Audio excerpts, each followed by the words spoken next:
Assalamu alaikum my dear students, my name is Muhammad Raheel Sabar, your biology tutor for grade 12. So आज के इस lecture में हम discuss करने जा रहे हैं osmo regulation in animals.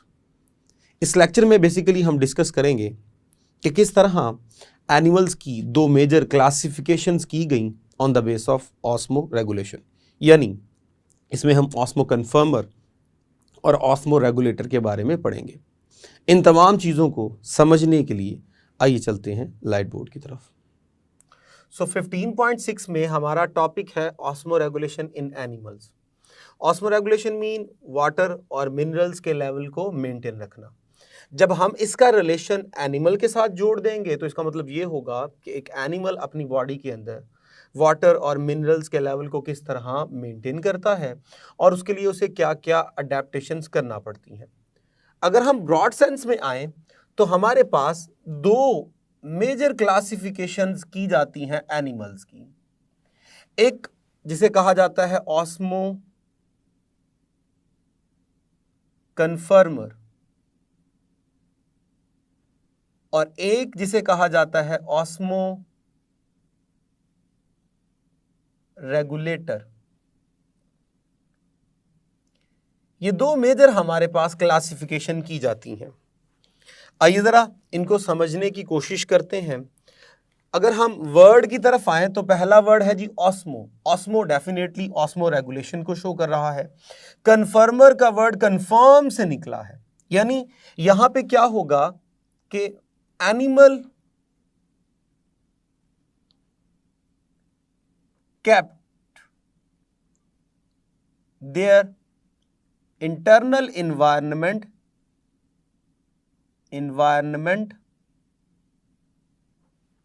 isotonic with respect to external environment.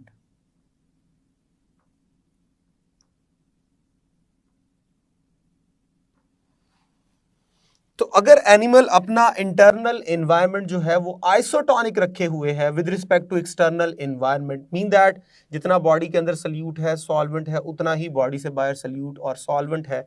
तो याद रखिएगा इस केस में हम कहते हैं जी no need to osmo regulate. इनको ऑस्मो रेगुलेट करने की जरूरत नहीं पड़ती। जब इनको ऑस्मो रेगुलेट करने की जरूरत नहीं पड़ती तो डेफिनेटली इनका जो ऑस्मो होगा वो कंफर्म होगा विद रिस्पेक्ट टू एक्सटर्नल। इनकी बेस्ट एग्जांपल्स हमारे पास हैं हैगफिश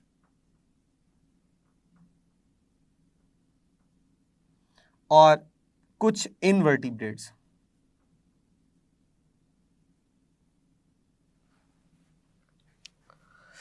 और अगर हम बात करें सेकंड पार्ट की विच इज ऑस्मो रेगुलेटर, तो ये basically animals which need actively to adjust their internal environment.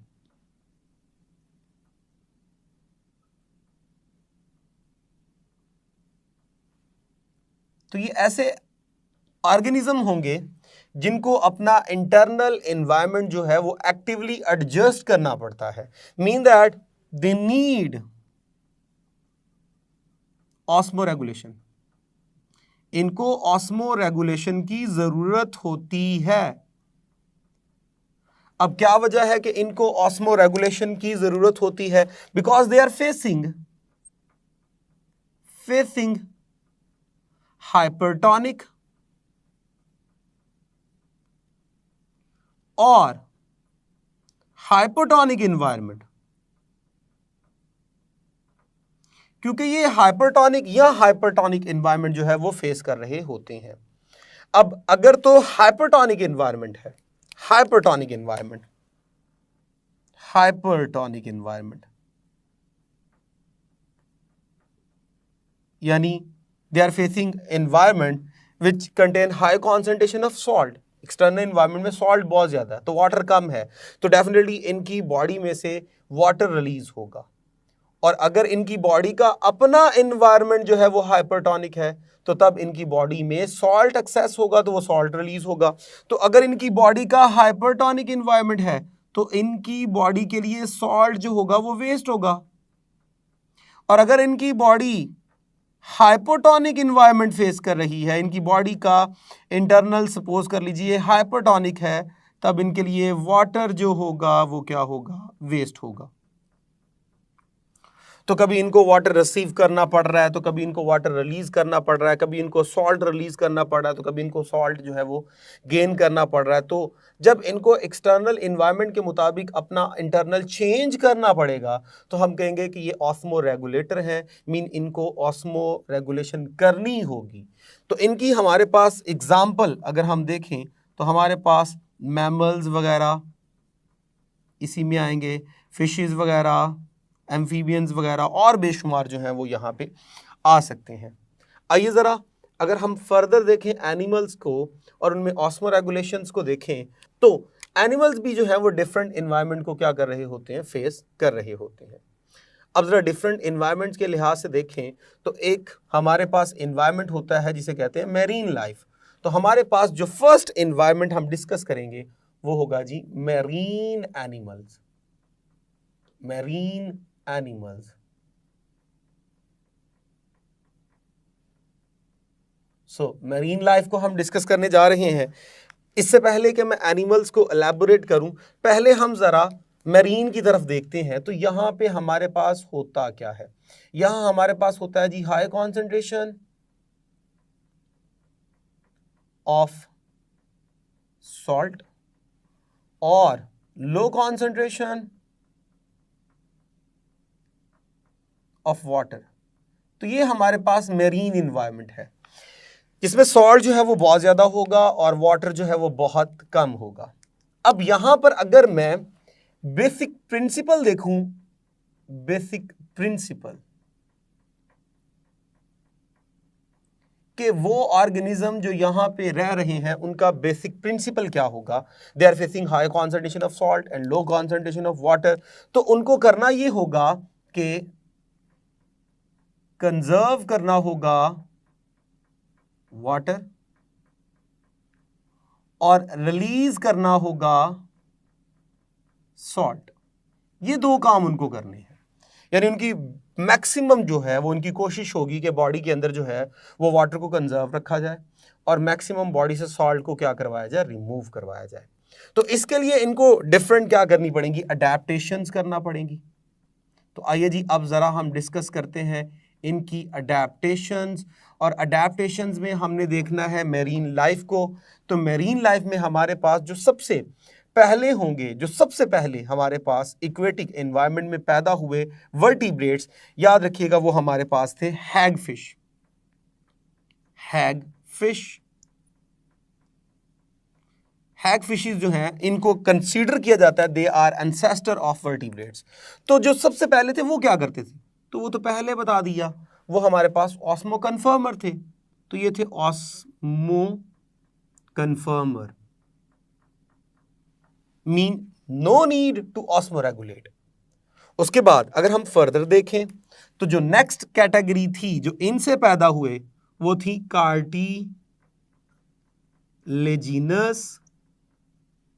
Fishes. अब इनका काम भी यही है जो ऊपर पढ़ चुके हैं कि इन्होंने क्या करना है, वाटर को कंजर्व करना है और सॉल्ट को क्या करना है, रिमूव करना है। तो इसके लिए इनके अंदर क्या है, डिफरेंट अडेप्टेशंस है। नंबर 1 अडेप्टेशन में क्या होगा, number 1 actively release salt by gills. तो ये क्या करेंगी, एक्टिवली गिल से क्या करेंगी, सॉल्ट रिलीज करेंगी। पहला ये इनका जो है वो मैकेनिज्म होगा। सेकंड, इन्होंने सॉल्ट रिलीज कैसे करना है, contain rectal gland, rectal glands जो कि सॉल्ट ग्लैंड है, जो कि सॉल्ट को रिमूव करने के लिए होते हैं। तो इनके अंदर रेक्टल ग्लैंड भी होंगे। साथ ही साथ इनमें क्या होगा, कंटेन किडनीज, किडनीज जो कि डेफिनेटली क्या करेगी, कॉन्सेंट्रेटेड यूरिनेशन डेवलप करेगी और मैक्सिमम जो है वो सॉल्ट वाला यूरिन क्या किया जाएगा, पैदा किया जाएगा। साथ ही साथ ये क्या करते हैं, ये कुछ फिशेस जो हैं retain urea in their body to make hypertonic environment. कुछ हमारे पास कार्टिलेजिनस फिशेस ये भी करेंगी कि वो अपने अंदर जो है वो एक्स्ट्रा अमाउंट में यूरिया स्टोर कर लेती हैं। जैसे यूरिया बॉडी में बना, पहली जरूरत तो ये होती है कि यूरिया को फौरन बॉडी से रिलीज किया जाए, वो मेटाबॉलिक वेस्ट है, बहुत ज्यादा टॉक्सिक होता है, लेकिन ये यूरिया को अपनी बॉडी में स्टोर कर लेती हैं। अब सवाल ये पैदा होता है, अगर ये यूरिया अपनी बॉडी में स्टोर कर लेंगी तो उसका तो बहुत नुकसान होता है, वो तो टॉक्सिक होता है, तो क्या इनके सेल्स को किसी किस्म का कोई डैमेजिंग इफेक्ट नहीं होगा? तो उसके लिए ये क्या करती हैं, ये स्टोर कर लेती हैं TMO, ट्राइमेथाइलामीन ऑक्साइड। एक कंपाउंड होता है ट्राइमेथाइलामीन ऑक्साइड। ये कंपाउंड क्या करता है, ये यूरिया के टॉक्सिक इफेक्ट से बचाता है। अब इन फिशेस ने क्या किया, अपनी बॉडी में यूरिया स्टोर कर लिया। जब इन्होंने यूरिया स्टोर कर लिया तो वो यूरिया TMO की वजह से एक तो सेल्स को डैमेज नहीं करेगा, दूसरा हाई कॉन्सेंट्रेशन ऑफ सॉल्ट की वजह से एनवायरनमेंट बन गया हाइपर। अब मैरीन तो ऑलरेडी क्या है, हाइपर, तो एक्सटर्नल एनवायरनमेंट भी हाइपर हो गया, इंटरनल एनवायरनमेंट भी हाइपर हो गया, then they will become osmoconformer, क्योंकि आइसोटोनिक जो है वो इन्होंने क्या कर लिया, डेवलप कर लिया एनवायरनमेंट। तो इस तरह इन अडेप्टेशन से ये बचा लेते हैं अपनी बॉडी को। फिर इनके पास बाद जो नेक्स्ट पैदा हुए थे वो थे हमारे पास बॉनी फिशेस।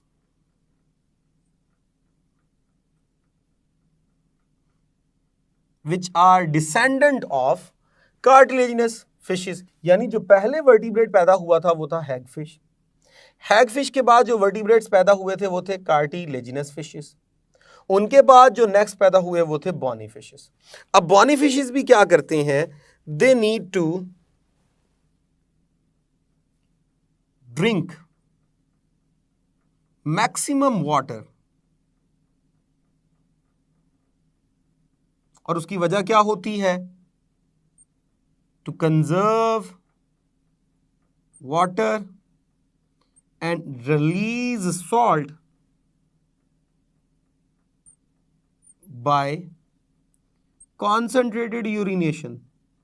तो इन्होंने भी क्या करना है, कॉन्सेंट्रेटेड यूरिनेशन बनानी है जिससे मैक्सिमम क्या किया जाएगा, बॉडी से सॉल्ट को रिमूव किया जाएगा और वाटर को कंजर्व किया जाएगा। तो इस तरह मेरीन एनिमल्स जो हैं वो अडेप्टेशंस करके इनकी कोशिश होती है सॉल्ट को बॉडी से रिमूव किया जाए और वाटर को कंजर्व किया जाए। जो नेक्स्ट हमारे पास एनवायरनमेंट है वो है जी हमारे पास fresh water.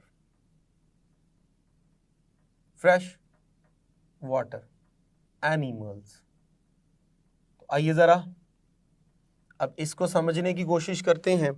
Fresh water animals में पहले हम फ्रेश में जाते हैं, तो ऐसा पानी जिसमें सॉल्ट की कॉन्सेंट्रेशन लो होती है, तो इसका ऑपोजिट हमारे पास हो जाएगा मैरीन का। यहां हो जाएगी मेरे पास लो कॉन्सेंट्रेशन ऑफ सॉल्ट और हाई कॉन्सेंट्रेशन ऑफ वाटर। तो ये सिचुएशन है हमारे पास, यानी डाइल्यूट एनवायरनमेंट है। अब यहां पर हमारे पास अगर मैं इन एनिमल्स का बेसिक प्रिंसिपल देखूं कि इनका बेसिक प्रिंसिपल क्या होगा, इनकी ज़रूरत क्या होगी, तो इनकी ज़रूरत ये होगी क्योंकि इनकी बॉडी में मैक्सिमम वाटर आता जाएगा, क्योंकि they are facing fresh water environment, तो पानी मैक्सिमम इनकी बॉडी में आ रहा है, तो they must need to release excess water. तो इनकी जरूरत होगी कि मैक्सिमम पानी बॉडी से क्या करवाया जाए, रिमूव किया जाए। हाँ, सॉल्ट को क्या करवाया जाए, कंजर्व करवाया जाए। तो इस सेंस में इनको क्या करनी पड़ेंगी, अडेप्टेशंस। आइए जरा इनकी अडेप्टेशंस देखते हैं। अडेप्टेशंस,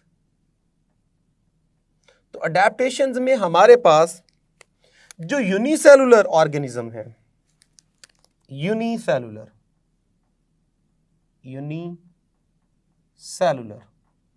इनके अंदर होता है contractile vacuole.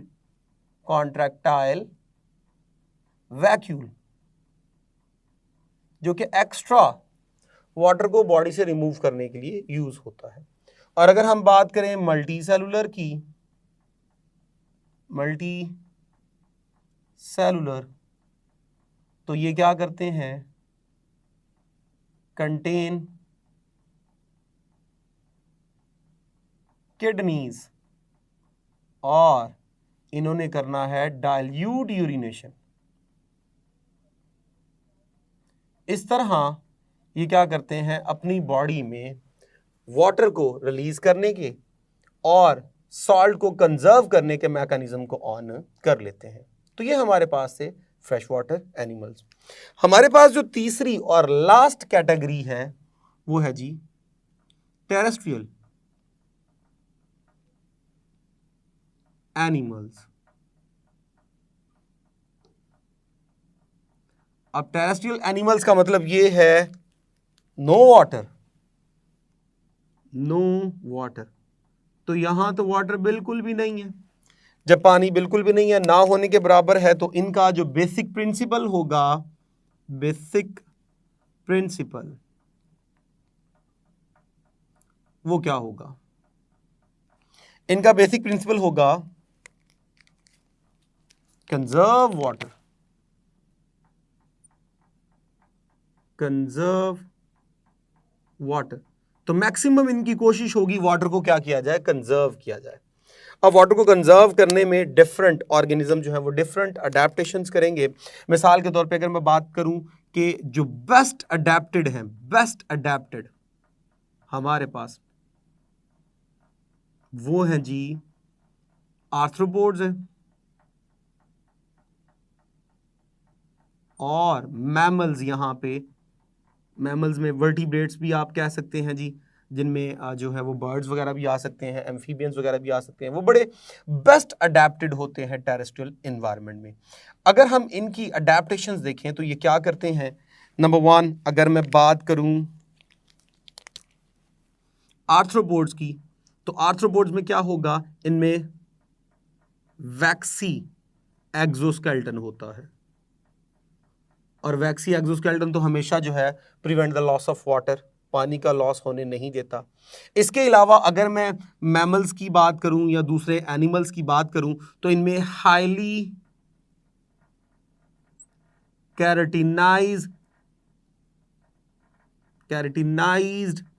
Multi layer skin होती है। तो इसका काम भी होता है कि मैक्सिमम वाटर के लॉस से क्या किया जाए, बचाया जाए, और जो अब्रेसिव डैमेज होता है एक्सटर्नल इन्वायरमेंट से, उससे भी क्या किया जाए, बचाया जाए। तो ये जो है ये, इसके अलावा इनमें क्या होगा, they eat and drink moist food. Maximum इनकी कोशिश होगी कि ये क्या करें, नमी वाला फूड ज्यादा से ज्यादा इस्तेमाल करें, पानी ज्यादा से ज्यादा पिएं। इसके अलावा ये कुछ आल्सो परफॉर्म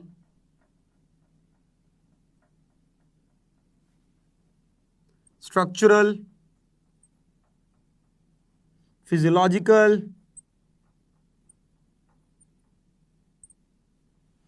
एंड बिहेवियरल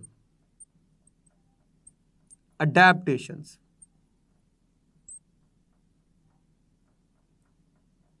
तो स्ट्रक्चरल, बिहेवियरल और ये अपनी बॉडी में फिजियोलॉजिकल अडेप्टेशंस करते हैं। यानी पानी के अंदर चले गए, जैसे हम हमारी बात करें, गर्मी लग रही है तो नहाना शुरू कर दिया, या किसी ठंडी जगह की तरफ चले गए, किसी गर्म जगह की तरफ चले गए। इस तरह की अडेप्टेशंस करते हैं ताकि पानी के लॉस से अपने आप को क्या किया जाए, बचाया जाए। साथ ही साथ कुछ some animals have ability to tolerate the condition of dehydration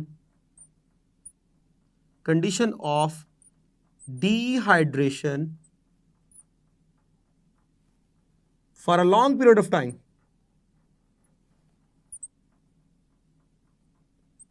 कुछ तो ऐसे भी एनिमल हैं जो कि कई अरसे तक, लंबे अरसे तक क्या करते हैं, पानी पिए बगैर गुजारा कर सकते हैं। इनके इस करैक्टर को बोलते हैं एनहाइड्रोबायोसिस। एनहाइड्रोबायोसिस, ये एनहाइड्रोबायोसिस जो है ये वो करैक्टर है जिसमें एनिमल्स जो है they can tolerate the condition of dehydration for a long period of time without drinking water. बड़े अरसे तक ये बगैर पानी पिए गुजारा करते हैं। इनकी एग्जांपल्स में अगर हम देखें तो कैंगरू रैट,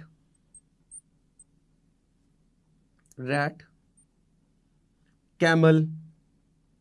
ये जो कैंगरू रैट है ये बेसिकली रैट होता है। कैंगरू की तरह इसकी जो फोर लिम्स होती हैं वो छोटी होती है और हाइंड लिम्स जो है वो लंबी होती है, तो कैंगरू की तरह ये जंपिंग करता है, अदरवाइज ये रैट है। तो ये जो है ये क्या करते हैं, लंबे अरसे तक बगैर पानी पिए गुजारा करते हैं। अब सवाल ये पैदा होता है कि किस तरह बगैर पानी के जिंदा रहते हैं। असल में इनकी कोशिश होती है ज़्यादा से ज़्यादा कार्बोहाइड्रेट रिच फूड कंज्यूम किया जाए।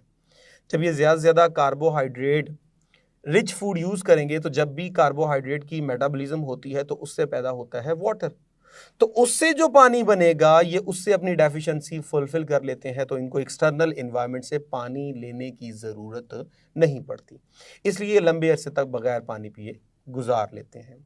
तो इस तरह आज के लेक्चर में हमने डिस्कस किया ऑस्मो रेगुलेशन इन एनिमल्स, जिसमें ऑस्मो कन्फर्मर, ऑस्मो रेगुलेटर बहुत ही इंपॉर्टेंट जो है वो एक शॉर्ट क्वेश्चन है, बहुत इंपॉर्टेंट शॉर्ट क्वेश्चन है, ये बड़ी दफ़ा जो है वो पूछा गया है।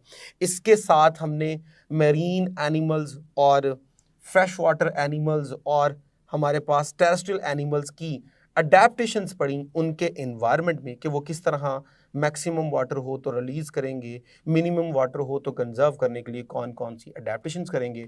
और ये क्वेश्चन हमारे पास जो है वो लॉन्ग क्वेश्चन के तौर पे इम्पॉर्टेंट है। तो इस तरह इस लेक्चर में हमने कंप्लीट किया osmoregulation in animals. So dear students, इस तरह हमने डिस्कस किया osmoregulation in animals. So आज के लेक्चर में अगर हम बात करें osmoregulator and osmoconformer, तो ये बहुत ही इंपॉर्टेंट शॉर्ट क्वेश्चन है। हाँ, अगर हम बात करें मेरीन एनिमल्स या फ्रेश वाटर एनिमल्स या जो हमारे पास टेरेस्ट्रियल एनिमल्स हैं, इनके अंदर कौन कौन सी अडेप्टेशंस हैं और इन्होंने कौन कौन सी अडेप्टेशंस को यूज़ किया अपने आप को सरवाइव करवाने के लिए अपने रेलिवेंट एनवायरनमेंट में, ये जो टॉपिक था ये आपके लिए लॉन्ग के तौर पे बड़ा ही इंपॉर्टेंट है। इसे आपने लॉन्ग के तौर पे प्रिपेयर करना है। इसमें एक बहुत ही इंपॉर्टेंट ऑब्जेक्टिव का पॉइंट भी हमने डिस्कस किया जो कि अक्सर शॉर्ट क्वेश्चन के तौर पे पूछा जाता है, वो है एनहाइड्रोबायोसिस। ये डेफिनेशन आपको अच्छे से याद करनी है और इनकी एग्जाम्पल्स भी आपको अच्छे से याद करनी है। सो होप सो आपको समझ आई होगी। अब तक के लिए इतना ही, इजाज़त दीजिए for next lecture. Thank you very much. अल्लाह हाफिज़।